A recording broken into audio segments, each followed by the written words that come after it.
편 없어요. 마지막으로 이낙연 전 대표 네. 5.18 묘지 가서 참배하고 나서 했던 인터뷰 아시죠? 관심 없어요. 관심이 없다뇨. 왜 이러시는 거예요 지금?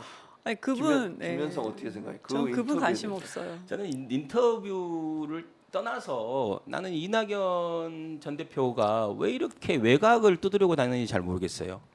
저 같으면 빨리 이재명 대표 만날 것 같아요. 이재명 대표 만나자 그랬잖아요.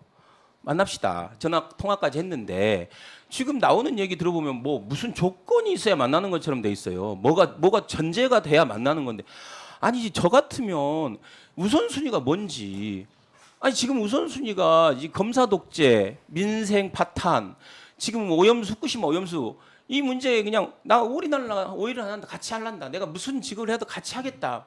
지금은 이 문제를 끄는 게 중요하다라고 해야 되는데 지금 뜬금없이 뭐 도덕성 얘기하는데 지금 뭐냐 당을 또 다시 분란을 일으키는 말을 한 거죠. 어떻게 보면. 근데 얼마 전에 또 보면 추미애 장관 얘기 들어보면 그 당시에 재보궐에 유리하지 않으니까 추미애 장관을 뭐 이렇게 해임시켜야 된다 이렇게 제안한 게 그 당시 이낙연 대표라는 거잖아요.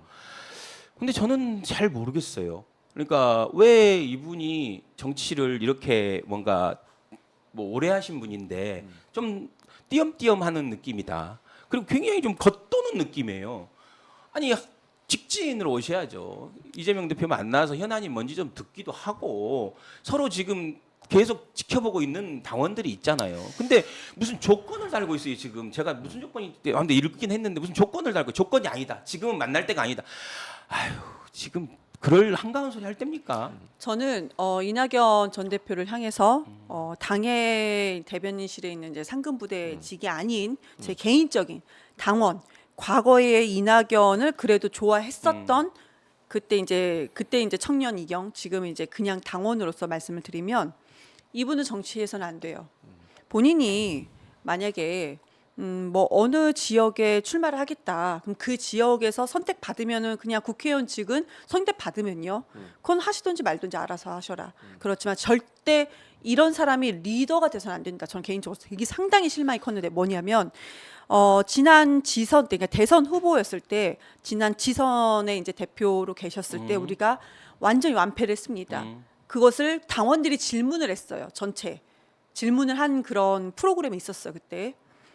대선 경선 후보들 그런 토론회 같은 프로그램이었어요. 당에서 했던 겁니다. 방송사가 한 게 아니고 이낙연 대표를 향해서 이제 당원이 질문을 했어요. 그거에 대해서 좀 책임의식이 있지 않냐라는 식의 질문을 했는데 그때 이낙연 당대표가 전 대표가 하셨던 얘기가 제가 그렇게 대단한 사람이 아닙니다 그랬어요.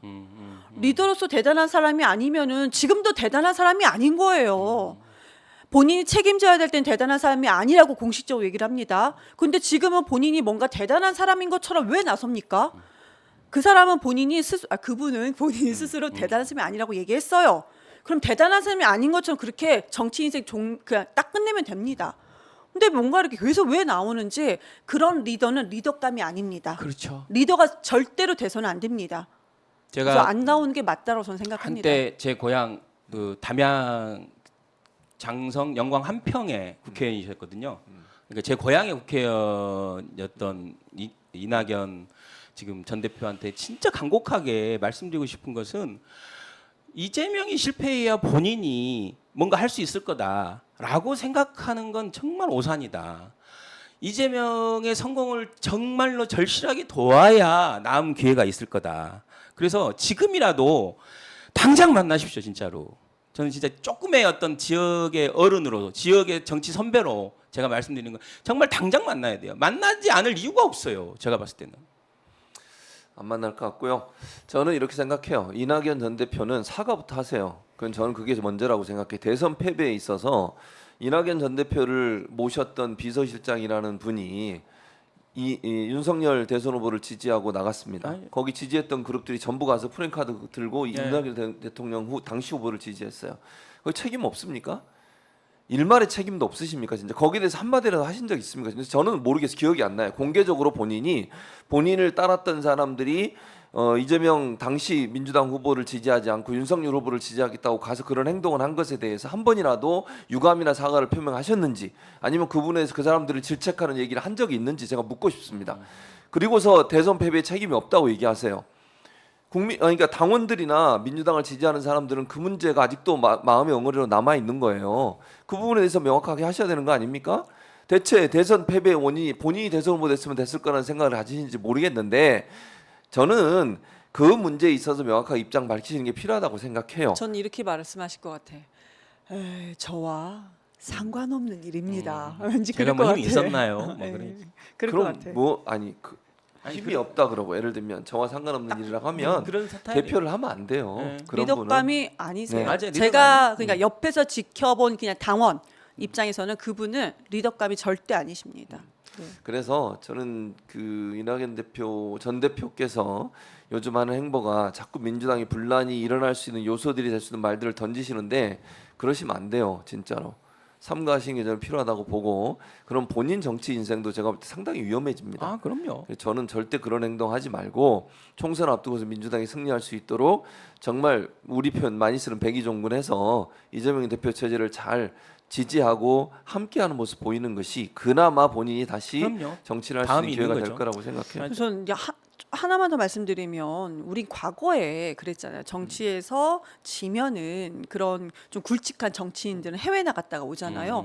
저는 그러고 솔직히 제가 물론 80년생이지만 80년대생이라고까지 막 우기거든요. 나 MZ 세대에 속한다라고까지 우겨요. 그런데 그러니까 운동권이 아니라는 거죠. 제발 그러지 않았으면 좋겠어요. 모양 되게 이상해요.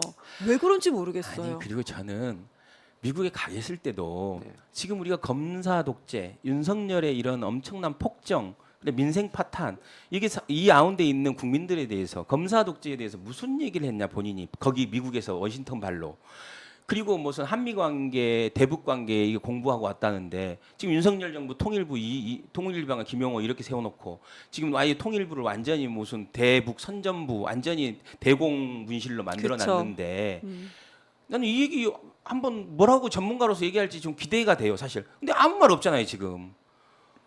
안 윤석열의 하시죠. 이런 대북 정책, 대외 정책에 대해서 좀 준엄하게 한마디 해야 되는 거 아니에요 지금? 지금까지 그분이 한국에 와서 그분이 만약에 칼을 갈고 왔다면 칼끝은 윤석열 정권을 향해 있진 않았어요. 지금까지는 계속 민주당 내부를 향해 그러니까. 있었던 것 같습니다. 아 그리고 문재인 정부의 총리로서 이제 굉장히 뭐 장수 총리셨고 어찌됐든 신임받는 총리였잖아요. 지금 윤석열이 사사건건 문재인 탓하고 있잖아요. 문재인 전 대통령 탓하고 있잖아요. 그러면 거기에 적극적으로 본인이 방어하고 적극적으로 나서서 얘기를 해야지. 나는 그것도 한 번도 본 적이 없어요. 그러다가 뜬금없이 광주가 갖고 무슨 도덕성에 뭐 당의 아니 본인이 잘하는 거, 본인의 연관성 있는 걸 얘기하시라는 거죠. 저는 아니 정말 문재인 정부 끝까지 지켜내셔야지. 어떻게 보면 본인이 총리로서 지금 윤석열이 문재인 탓할 때마다 그거 아니다 반박하고 지금 가서 미국 가서 북미 관계 이런 거 다 공부해 오셨으니까 정말 윤석열이 지금 이런 통일을 평화를 아예 없앴다잖아요. 평화라는 말 자체를 통일에서 없앴다는 거예요. 근데 이건 헌법 정신의 저는 위반이라고 보거든요. 그럼요. 우리나라 헌법 전문에 보면 민주개혁과 평화적 통일을 지향한다 이렇게 돼 있어요. 전부 전문 맨 한 세 줄 이쯤에 그리고 마지막에 뭐 인류 공영과 세계 평화에 기여한다 이게 돼 있어요. 평화가 몇 번씩 들어가 있어요. 이게 평화가 사라졌어요. 근데 뭐 카르텔 반카르텔 정권이라고 완전히 진짜 카르텔 정권인데 내가 봤을 때는